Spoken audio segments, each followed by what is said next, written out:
दोपहर की धूप कांच की दीवारों से छनकर फर्श पर चौकोर पैटर्न बना रही थी। साउथ दिल्ली की एक आलीशान मार्केट, ऊंची ऊंची इमारतें, संगमरमर की सीढ़ियां और बीचों बीच एक चमचमाता वॉच शोरूम। अंदर हल्की सी महक, नरम संगीत और रोशनी में नहाए कांच के काउंटर, जिनमें घड़ियां ऐसे सजी थीं मानो किसी शाही संग्रहालय की नाजुक निशानियां हों। इसी दरवाजे से धीरे धीरे एक बुजुर्ग ने कदम रखा। उम्र लगभग 75-70, दुबला शरीर, लंबी सांसें, लेकिन चाल में ठहराव। धोती कुर्ता सादा था, धुला हुआ मगर पुराना। पैरों में घिसे हुए सैंडल और हाथ में एक छोटा सा कपड़े का थैला, जिसमें शायद दवा की पर्ची, एक पुराना चश्मा और एक तह किया हुआ अखबार रखा था। आंखों में चमक थी, जिज्ञासा की, अपनत्व की, जैसे किसी पुराने दोस्त से मिलने आए हो। कांच के भीतर लगी एक स्टील ग्रे डायल पर उनकी नजर ठिठक गई। घड़ी की बारीक सुइयां, नन्हे नन्हे इंडेक्स, किनारे की महीन पॉलिश। वो इसे देखकर मुस्कुरा दिए। सुइया जैसे उनके भीतर के किसी भूले अध्याय की ओर इशारा कर रही थी। उन्होंने काउंटर के पास जाकर धीमे से पूछा, बेटा, इसे जरा पास से देख सकता हूँ? काउंटर पर खड़ा सेल्समैन, 24-25 साल का, चमकदार जैकेट, चमचे की तरह चमकता नामबे, पहले तो बुजुर्ग को ऊपर से नीचे तक देखता रहा। फिर होठों पर तिरछी हंसी आई। उसने कांच पर हथेली टिकाकर कहा, सर, ये रेंज आपके लिए नहीं है। बाहर स्ट्रीट में छोटे स्टॉल है, वहीं से देख लीजिएगा। यहाँ की घड़ियां काफी ऊपर की चीज है। पास ही दो ग्राहक खड़े थे, एक युवक और उसकी मित्र। दोनों ने एक दूसरे की ओर देखा और धीमी हंसी फूट पड़ी। शोरूम के भीतर बैठी एक महिला ने मोबाइल का कैमरा ऑन किया। बिना खुलकर हंसे हुए भी उसकी आंखों में व्यंग्य साफ था। बुजुर्ग कुछ पल चुप रहे। उनकी उंगलियां काउंटर की चिकनाई पर रुक रुक कर चलने लगी, मानो कांच की ठंडक में भी कोई पुरानी गर्मी तलाश रहे हो। उन्होंने बहुत विनम्रता से कहा, बस करीब से देख लूंगा बेटा, समय पढ़ने का ढंग बदल गया है क्या? सेल्समैन अब खुलकर मुस्कुराया, लेकिन मुस्कान में खारापन था। सर, समय पढ़ना सबको आता है, लेकिन इस समय तक पहुंचना हर किसी के बस की बात नहीं। उसने काउंटर की चाबी घुमाते हुए भीतर की घड़ी की ओर एक तिरछी नजर डाली, फिर बुजुर्ग की ओर देखकर कंधे उचकाए। समझे ना? अंदर के केबिन से सुपरवाइजर बाहर आया, सुथरा सूट, चुस्त चाल। उसने सेल्समैन की बात सुनी और बिना किसी संकोच के जोड़ दिया, प्लीज सर, आप बाहर रेस्ट एरिया में बैठिए, यहां भीड़ हो जाएगी। उसकी आवाज में औपचारिक विनम्रता थी, मगर शब्दों का चयन अपमान से भी तेज चुभ रहा था। बुजुर्ग ने एक क्षण के लिए उस घड़ी को फिर देखा, जैसे आंखों में समेट लेना चाहते हो, फिर धीमे से सर हिला दिया। ठीक है, उन्होंने कहा, समय सामने हो और छूने न दिया जाए, यह भी तो एक तरह का समय ही है। वे पलटे, थैला थोड़ा खिसका, कंधा थोड़ा झुक गया। दरवाजे की ओर चलते हुए उनकी पीठ कुछ और झुक गई, जैसे शोरूम की रोशनी के बीच से गुजरते गुजरते कोई परछाई लंबी हो गई हो। ग्लास डोर के पास पहुंचते ही पीछे से फिर एक फुसफुसाहट आई, आजकल हर कोई अंदर चला आता है। एक और हंसी। किसी ने धीमे से कहा, दिवाली में डिस्काउंट पूछने आए होंगे? किसी ने जोड़ा, इन्हें बताओ ये घड़ियां ईएमआई पर भी नहीं मिलती। और फिर कुछ बुझे बुझे ठहाके। पर बाहर निकलते वक्त बुजुर्ग के होठों पर वैसी हंसी नहीं थी जो हार कर आती है, बल्कि वैसी जो ठहराव से जन्म लेती है। आंखें जरूर भीग आई थी, पर नमाज की तरह, खामोश, विनम्र। शोरूम के बाहर पोर्टिको के स्तंभों के बीच हवा जरा तेज चल रही थी। गमलों में लगे पौधे पत्ते हिला रहे थे। बुजुर्ग ने अपने थैले से रूमाल निकाला, धीरे धीरे आंखें पोंछी। पास के सिक्योरिटी बॉय का बच्चा, इंटर्न, लगभग 19-20 का, हिचकते हुए करीब आया। उसने कॉर्नर में खड़ी पानी की बोतल आगे की। अंकल, पानी? उसकी आंखों में झिझक के साथ आदर था। बुजुर्ग ने कृतज्ञता से देखा। धन्यवाद बेटा। उन्होंने घूंट लिया। दूर आसमान की तरफ देखा। बादल का हल्का टुकड़ा रोशनी को ढकता खोलता रहा, जैसे समय की एक पतली परत आंखों के सामने आती जाती हो। उन्होंने धीरे से पूछा, तुम्हें घड़ियां पसंद है? लड़के ने सिर हिलाया, बहुत, पर बस देख सकता हूं। उसने शोरूम की ओर देखा, फिर आंखें झुका ली। बुजुर्ग ने हल्की मुस्कान के साथ कहा, देखना भी एक शुरुआत है। कभी कभी देखने का सलीका ही इंसान को बहुत ऊपर पहुंचा देता है। भीतर सेल्समैन काउंटर पॉलिश कर रहा था। सुपरवाइजर टैबलेट पर दिन की बिक्री गिन रहा था। दोनों ने नाम लिए बिना घटना को एक मजाक की तरह याद किया। अजीब लोग हैं। लेकिन उनकी बातों के बीच कांच की दीवार पर बुजुर्ग का धुंधला सा प्रतिबिंब फिर भी उभर आता, जैसे रोशनी भी कभी कभी अपमान को दर्ज कर लेती है। शाम ढलने लगी। शोरूम में नई खेप आई घड़ियां सजाई जाने लगी। वही स्टील ग्रे डायल जिस पर बुजुर्ग की नजर ठिठकी थी, अब केंद्र की ऊंची शेल्फ पर चमक रही थी। और बाहर फुटपाथ पर रखी बेंच पर बैठा वह वृद्ध, दोनों हथेलियों से थैले को सहलाते हुए जैसे किसी अदृश्य समय रेखा को छू रहा था। उस रात शोरूम समय पर बंद हुआ। दुकान की लाइटें बारी बारी से बुझी।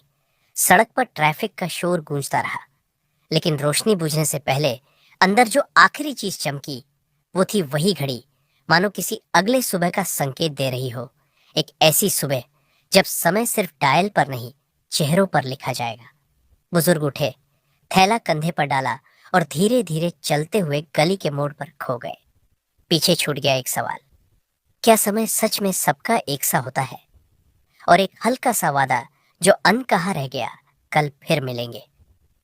सुबह की धूप शोरूम के कांच से छनकर भीतर बिखर रही थी।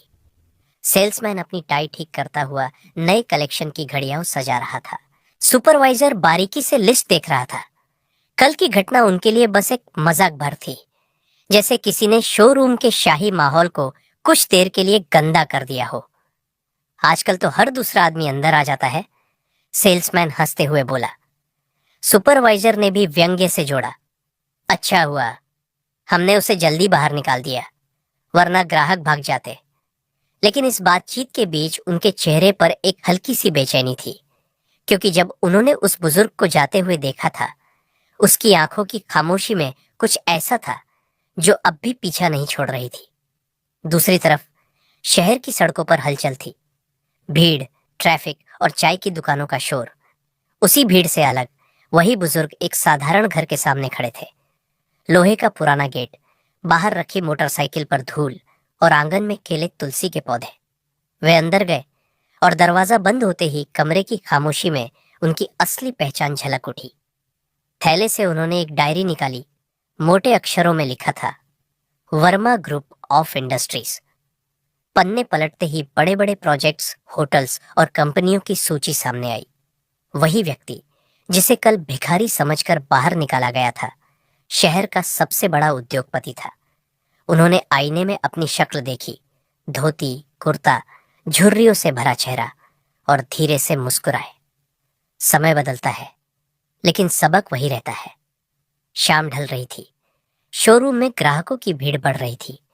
कुछ विदेशी पर्यटक, कुछ अमीर व्यापारी और कुछ कॉलेज के छात्र, सब अपनी अपनी जेब और शौकत के हिसाब से घड़ियां देख रहे थे। सेल्समैन ग्राहकों के बीच गर्व से घूम रहा था, मानो वो खुद ही उस ब्रांड का मालिक हो। तभी बाहर से एक तेज गड़गड़ाहट सुनाई दी। आसमान में हेलीकॉप्टर की आवाज गूंजी। लोग रुककर ऊपर देखने लगे। पास खड़ी महंगी गाड़ियां अचानक सरक गई और एक लंबा काफिला शोरूम के सामने आकर रुका। भीड़ के कानों में फुसफुसाहट दौड़ गई। कौन आ रहा है? लगता है कोई बड़ा अधिकारी है। दरवाजे की तरफ सबकी नजरें टिक गई और तभी वही बुजुर्ग, इस बार काले सूट, चमचमाते जूते और नीली टाई में, हेलीकॉप्टर से उतरते दिखाई दिए। उनके साथ सुरक्षाकर्मी और एक सहायक था, हाथ में फाइलें और मोबाइल पकड़े हुए। शोरूम के कर्मचारियों के चेहरे सफेद पड़ गए। सेल्समैन का मुंह खुला का खुला रह गया। सुपरवाइजर की टांगें कांपने लगी। कल जिनको उन्होंने गरीब और भिखारी कहकर अपमानित किया था, वही शख्स आज पूरे शहर के सामने एक शाही अंदाज में लौटे थे। बुजुर्ग ने बिना जल्दबाजी किए दरवाजे की ओर कदम बढ़ाए। हर कदम के साथ शोरूम की दीवारें जैसे उनकी धड़कनों से गूंज रही थी। उनकी आंखों में अब भी वही शांति थी, लेकिन इस बार उसके पीछे एक सख्ती भी थी। भीड़ खामोश, कैमरे ऑन, मोबाइल रिकॉर्डिंग चालू। सोशल मीडिया पर लाइव स्ट्रीम शुरू हो चुका था। बुजुर्ग ने दरवाजा पार करते ही चारों तरफ देखा। उनकी निगाह सीधे उस सेल्समैन पर टिकी जिसने कल उन्हें बाहर धक्का देकर अपमानित किया था। उन्होंने धीमी लेकिन दृढ़ आवाज में कहा, कल तुमने कहा था ये घड़ियां मेरे लिए नहीं है। आज मैं देखने नहीं आया, खरीदने आया हूं। कमरे में सन्नाटा छा गया। भीड़ ने एक दूसरे को देखा। कर्मचारियों के मुंह से आवाज तक न निकली। और फिर उन्होंने अपना हाथ उठाकर कहा, पूरी कलेक्शन पैक कर दो।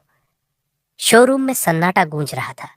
कोई हंसी नहीं, कोई आवाज नहीं, बस घड़ियों की हल्की सी टिक टिक पूरे माहौल में और डर बढ़ा रही थी। सेल्समैन का चेहरा पीला पड़ चुका था। उसकी आंखों में पछतावा और डर दोनों साफ झलक रहे थे। सुपरवाइजर ने धीरे से फुसफुसाते हुए कहा, सर माफ कर दीजिए, हमें पता नहीं था आप कौन है। बुजुर्ग ने हल्की मुस्कान दी, लेकिन आंखों की कठोरता वैसी ही रही। पता नहीं था या जानबूझकर देखा ही नहीं। इंसान की पहचान उसके कपड़ों से नहीं, उसके बर्ताव से होती है। तुम लोगों ने कल सिर्फ मेरी गरीबी देखी, इंसानियत नहीं। भीड़ में खड़े लोग शर्मिंदा हो उठे। कल जो ग्राहक हंसे थे, आज वही मोबाइल निकालकर वीडियो बना रहे थे, लेकिन इस बार मजाक उड़ाने के लिए नहीं, बल्कि इस सच्चाई को दुनिया तक पहुंचाने के लिए। शोरूम मैनेजर, जो अब तक भीतर से बाहर आया ही नहीं था, घबराते हुए सामने आया। सूट पहने, हाथ में फाइलें लिए, मगर पसीने से तरबतर। उसने कांपते हुए कहा, सर यह स्टाफ की गलती थी। आपको जो कष्ट हुआ, हम दिल से क्षमा प्रार्थी हैं। बुजुर्ग ने धीरे से मेज पर रखी घड़ियों की तरफ इशारा किया और कहा, मैं ये सब खरीद रहा हूं ताकि तुम सबको याद रहे। घड़ी सिर्फ समय नहीं दिखाती, ये भी दिखाती है कि किस वक्त किसका असली चेहरा सामने आता है। भीड़ में फुसफुसाहट गूंजी। वाह, क्या बात कही है। फिर बुजुर्ग ने अपना असली परिचय सबके सामने रखा। मेरा नाम राजनाथ प्रसाद है। इस शहर में चल रहे कई उद्योग, होटल और व्यापार मैंने खड़े किए हैं। ये शोरूम भी उसी चेन का हिस्सा है। मैं कल यहाँ इसलिए आया था ताकि देख सकूं कि एक साधारण इंसान को यहाँ कैसा बर्ताव मिलता है। सन्नाटा और गहरा गया। सेल्समैन अब लगभग रो पड़ा। हाथ जोड़कर बोला, सर मुझे माफ कर दीजिए, मुझसे भूल हो गई। मैं शर्मिंदा हूं। राजनाथ प्रसाद ने शांत स्वर में कहा, गलती इंसान से होती है, लेकिन घमंड वो इंसान को इंसान नहीं रहने देता। तुमने मुझे धक्का देकर बाहर निकाला, मगर याद रखना, धक्का कभी कपड़ों को नहीं लगता, वो दिल को लगता है। भीड़ में खड़े एक छोटे बच्चे ने मासूमियत से कहा, दादाजी अब वो आपको कभी नहीं निकालेंगे ना? राजनाथ प्रसाद ने बच्चे की ओर देखकर हल्की मुस्कान दी और बोले, नहीं बेटा, अब शायद ये लोग समझ गए हैं कि गरीब दिखने वाला हर आदमी गरीब नहीं होता। मैनेजर झुकते हुए बोला, सर कृपया कोई सजा मत दीजिए, हम सुधार करेंगे। राजनाथ प्रसाद ने एक पल सोचा और फिर भीड़ के सामने बोल पड़े, सजा जरूरी है, मगर इंसाफ के साथ। कल जिस सेल्समैन ने मुझे अपमानित किया, उसे आज से यहाँ काम करने का अधिकार नहीं, और जिस युवा ने मुझे सम्मान दिया होगा, वो आगे बढ़ेगा। पूरे शोरूम में लोग तालियां बजाने लगे। सोशल मीडिया पर लाइव वीडियो अब वायरल हो चुका था। मैनेजर और सेल्समैन के चेहरों पर शर्म का रंग गहरा हो गया। वहीं राजनाथ प्रसाद के चेहरे पर सुकून झलक रहा था, जैसे समय ने अपने आप सबक सिखा दिया हो।